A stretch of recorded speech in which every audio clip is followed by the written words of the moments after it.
So hi everyone. We just thought it'd be a great opportunity to get together and share some insights into the new changes to the Triathlon Australia race competition rules.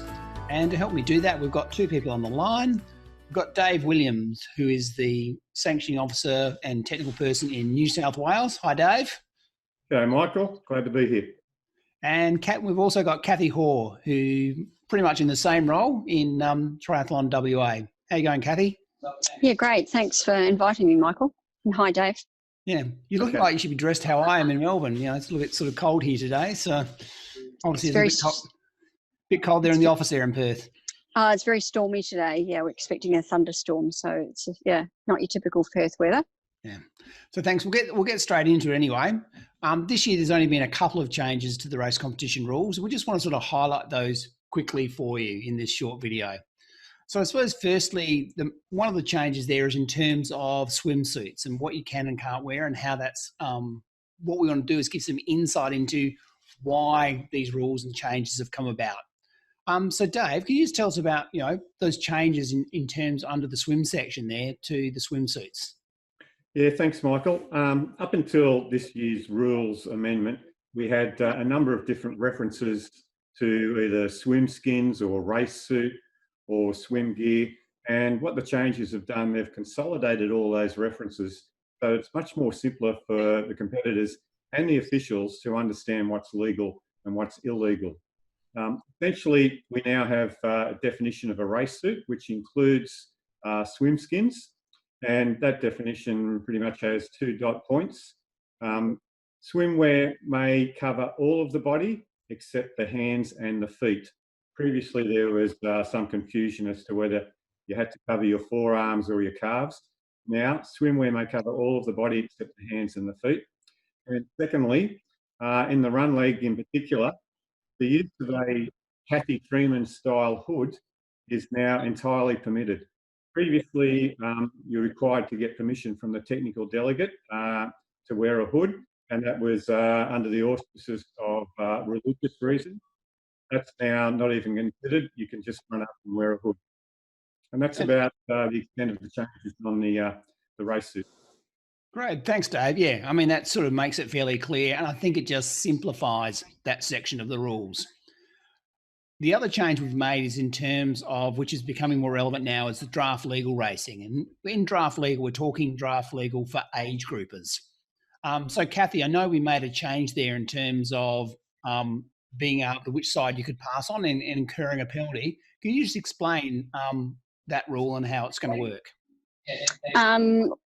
Thanks, Michael. Well, but basically, as everybody knows, all our rules are based hugely on safety and fairness. But the emphasis, I feel, with this one was more driven from the safety perspective, is that you're not allowed to pass on the left-hand side of a competitor or undertake, depending on where you come from. And obviously, that's where our age group is more used to racing and draft illegal races, so they would be used to people passing on the right hand side, and passing on the left hand side was something they wouldn't be used to. So I suppose with more people and more draft legal races becoming more popular, with the age group worlds having draft legal, we're trying to make it safer for them. This does not apply to the under 23s or any of the elite draft legal. It's just for the age groupers only. So if they pass on the left-hand side, they will receive a blue card, time penalty. It's going to be a hard one to educate, but I think that once it's explained to people why we've actually done it from the safety side of it, then it'll make things a lot safer for us going forward. Yep.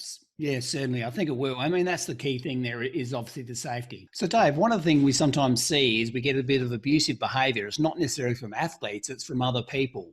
And I noticed this year we've actually brought in a little bit of a change there under Appendix B. Can you just explain, what that is and the intent of that for us? Yeah, no worries, Michael. I'm really supportive of this amendment because it provides clarity to both officials and race directors, and it ensures that innocent competitors are still treated fairly. And it's all about abusive language or violent behaviour by non-competitors. Previously, there was a suggestion that perhaps the competitor should be penalised for something or behaviour that's carried on by their coach or their parent. now it's made it quite clear that if you're a non-competitor and you behave badly, it's up to the race director to decide what to do. It could end up with the competitor and his or her entourage not being invited back to future events. But what it certainly will end up in individual situations is that instant competitors will not be penalised for the behaviours of, say, their parents. Yeah. No, I think it's very important to sort of be aware of that. And it's very similar across other sports where they'll have similar rules in place as well. So thanks for that, Dave. The final thing we want to sort of finish on, and this is sort of some of the overarching sort of purpose of the rules, and it's sometimes overlooked when we look at the race competition rules. And I'm going to throw back to Dave there because under the purpose, which is basically on page 4 of the rules, it talks about sort of 5 main points. And Dave, can you just sort of quickly just sort of reiterate those for people who are watching this? Yeah, I'll just confirm that nothing has changed in the purpose, but it's really important that all the stakeholders in triathlon understand the purpose of the rules, because that should be the foundation of how we all behave, whether we're a competitor, an official, or even a race director. And what we're trying to emphasise is sportsmanship, fair play, emphasising the fact that triathlon is an individual sport, so therefore giving opportunities for competitors to show their skills. And I guess not to mention, not to underplay the importance of safety, because that underpins everything we do. But also there's an interesting point that the purpose of the rules is to penalise competitors who seek to gain an unfair advantage.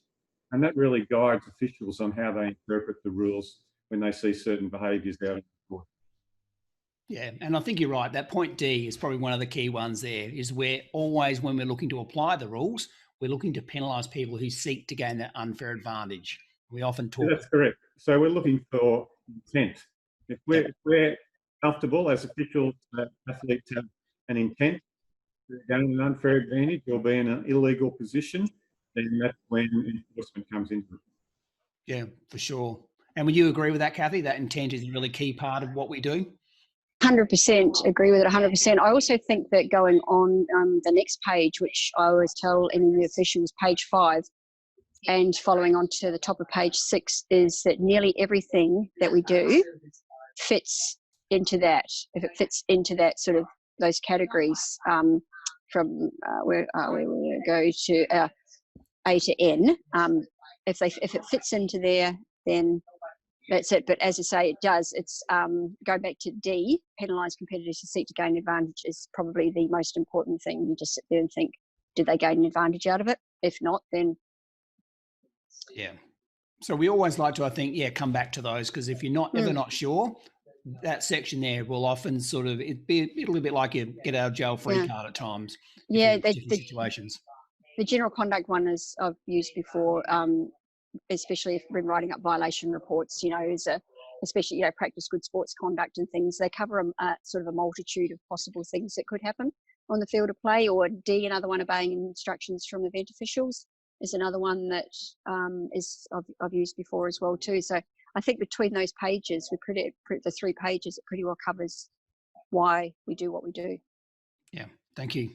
Well, thanks, guys. Thanks for being part of this today. Hope the officials watching this find this informative, and look forward to seeing you both again very soon. Thanks, Michael. Thanks for the invitation, Michael.